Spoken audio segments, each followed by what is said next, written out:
একেবারে নিয়ম রক্ষার নির্বাচনই বলা যায়, যেহেতু তফসিল ঘোষণা করা হয়েছে। প্রার্থী দুজন থাকায় একজন বিএনপির পক্ষ থেকে মির্জা ফখরুল ইসলাম আলমগীর এবং জামায়াত ইসলামী এনসিপি সহ 11 দলীয় ঐক্যের প্রার্থী অলি আহমেদ।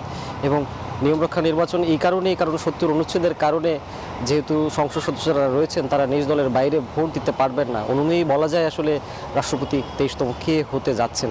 অর্থাৎ বিএনপির যেহেতু 247টি তাদের জোটের সংসদ সদস্য রয়েছেন, একটি 349 জন সংসদ সদস্য যেহেতু 350 থাকার কথা একজন নেই। সেটার কারণ হচ্ছে আদালতের আদেশের কারণে চট্টগ্রাম 4 আসনে সেটি ফলাফল আসলে ঘোষণা করা হয়নি। সে কারণে বাকি সবাই আসলে ভোটে অংশগ্রহণ করবেন। খোদ স্পিকার যিনি রাষ্ট্রপতির দায়িত্ব পালন করছেন, তিনি যেহেতু সংসদ সদস্য, তিনিও ভোট দেবেন। এছাড়া মির্জা ফখরুল ইসলাম আলমগীর যিনি প্রার্থিতা করছেন, তিনিও যেহেতু সংসদ সদস্য, তিনিও ভোট দিতে পারবেন। এদিকে জামায়াত ইসলামী যে প্রার্থী রয়েছেন অলি আহমেদ, তিনি যেহেতু সংসদ সদস্য না, তিনি কিন্তু আসলে ভোট দিতে পারবেন না।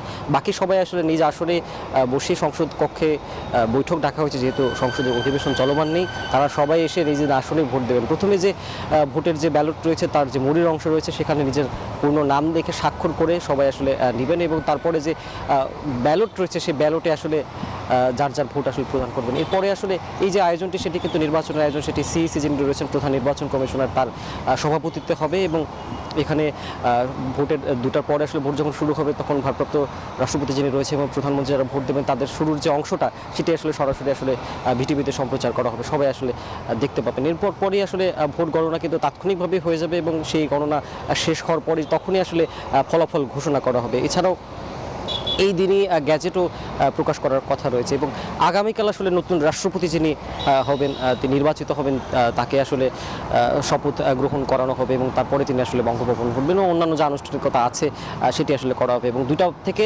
দুপুর 5টা পর্যন্ত আসলে এই যে কার্যক্রম, সেটি আসলে চলবে। এখন পর্যন্ত আসলে তার যে পূর্ব প্রস্তুতি যা কিছু ছিল, সবই আসলে বলা যায় কিন্তু আসলে করা হয়েছে।